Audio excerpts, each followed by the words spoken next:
You guys are patriots for being here. Oh, you get the last I question. get the last question. You are the That was the whole reason for taking the basket, to get the last question. I wanted to know how you feel about term limits. maybe this is bad because I can argue with your side of it as a lawyer. I think term limits are a shortcut for people not doing their homework about who's good and who's bad. I've seen what happened in Jefferson City. And, when I was in Jefferson City, I'm not saying that there weren't some ne'er-do-wells down there that probably deserved to go home and managed to stay there term after term. On the other hand, there were people that knew more about the school foundation formula than lobbyists. There were legislators. There were people that knew more about the tax commission than the lobbyists. There were people that knew more about the regulatory environment as it related to the Secretary of State's office than the staff. And when you turn somebody out of office very quickly, when you're dealing with really complicated public policy, the people who have knowledge have power. And the people who end up having all the knowledge are the lobbyists and the staff. Because by the time you learn some of this complicated stuff, you're gone.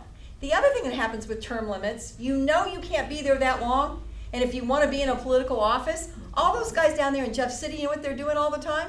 Campaigning. I'm running for that Senate seat, that's going to be my opponent. They're constantly looking where they can go next because they know it's just a relatively short period of time. Isn't that something that improves it?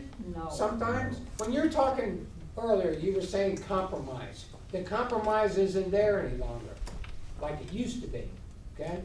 What I'm worried about is, couldn't you compromise a lot better if you had a better field to play with? But here's the problem. With some of these old farts that need to get out. Yeah, but see, the old farts, they weren't afraid of compromising because they weren't afraid of getting booted out. But here's the problem. Those guys that are going to run, let's say you're a state rep, and you're in a Republican area. Let's say you're from here. And who's your senator? Is it Wood? Yeah. Okay, Wood's going to be gone in a few years. Now, you're going to run in this area, and what you're going to have is you're going to have other state reps running against you. Now, it's all going to be Republicans.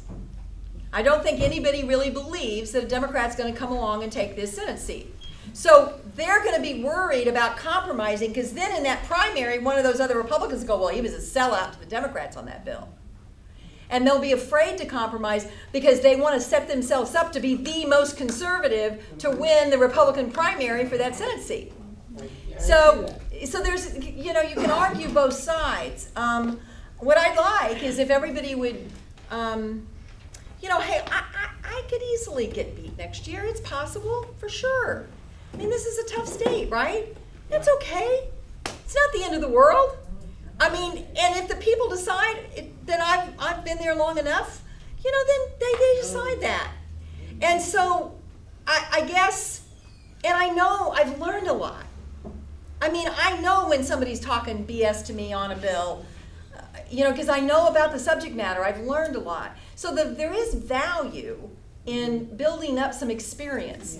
I like to make the joke. I hope you guys won't hold it against me because I know this is probably a room that is pretty much for our president, but I like to make the joke that when I came to the Missouri legislature as a young woman, this good old boy put his arm around me, draped his arm around me, and he said, now, young lady, here's what you need to do. You need to keep your head down and work hard.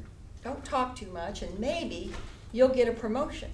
And then you need to work hard again, and then maybe you'll get a promotion, and then you need to work hard again in that next job, and then maybe your bosses will promote you again, and you might be somebody important someday. So I took him seriously. I kind of did that.